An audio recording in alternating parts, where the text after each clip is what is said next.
સુરતના ડબોલીમાંથી કંપારી ધ્રુજાવતા સમાચાર સામે આવ્યા છે। એક માતાએ પોતાની બે દીકરીઓ સાથે ઝેર પી લીધું। આ ઘટનામાં માતાનું સારવાર દરમિયાન મોત થયું છે, જ્યારે બંને દીકરીઓ હજુ સારવાર હેઠળ છે। આ ઘટના બાદ સમગ્ર વિસ્તારમાં ગમગીની છવાઈ ગઈ હતી। શહેરના ડબોલી વિસ્તારમાં અત્યંત હૃદયદ્રાવક ઘટના બની છે। એક માતાએ પોતાની બે નાનકડી દીકરીઓ સાથે ઝેર પી લીધું। આ ઘટનામાં માતાનું સારવાર દરમિયાન મોત નીપજ્યું છે, જ્યારે બંને દીકરીઓની સારવાર હજુ પણ ચાલુ છે। પ્રાથમિક તપાસમાં પોલીસને ઘરકંકાસની શંકા છે। એવું માનવામાં આવી રહ્યું છે કે પારિવારિક તકરારને કારણે માતાએ આત્યંતિક પગલું ભર્યું હોય। બનાવ અંગે સિંગણપુર પોલીસે તપાસ હાથ ધરી છે। વધુ વિગત પોલીસ તપાસ બાદ સ્પષ્ટ થશે। દવા પી ગયા, ફોન આવ્યો, ખાલી ઓફિસે ગયો। ક્યારે ફોન આવ્યો? હવા બે અઢીના ગાળામાં। શું કીધું?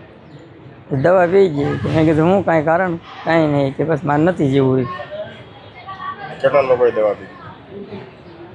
એ બે છોકરીઓને કહે, પણ છોકરીઓને તો અત્યારે કોઈ વસ્તુ કાંઈ છે જ નહીં। દીકરીઓની હાલત કેવી છે? હા, એની હાલત તો જેવી છે એવી નહીં છે। દીકરીઓ તો હજી આમ કાંઈ ઓલું જ નથી, કોઈ વસ્તુ છું જ નથી હજી અત્યાર સુધી।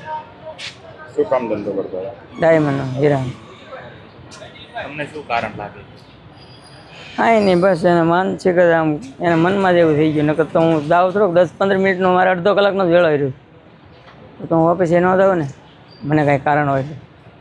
આ ઘટના કાલે કેટલા વાગે ઘટી છે?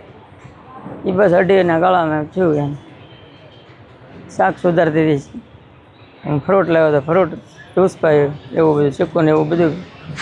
પહેલા કઈ ઘરકામ નહીં, એવું કાંઈ નહીં। અમે બે માણસ સિવાય કોઈ નથી, બે દીકરી ને બે માણસ।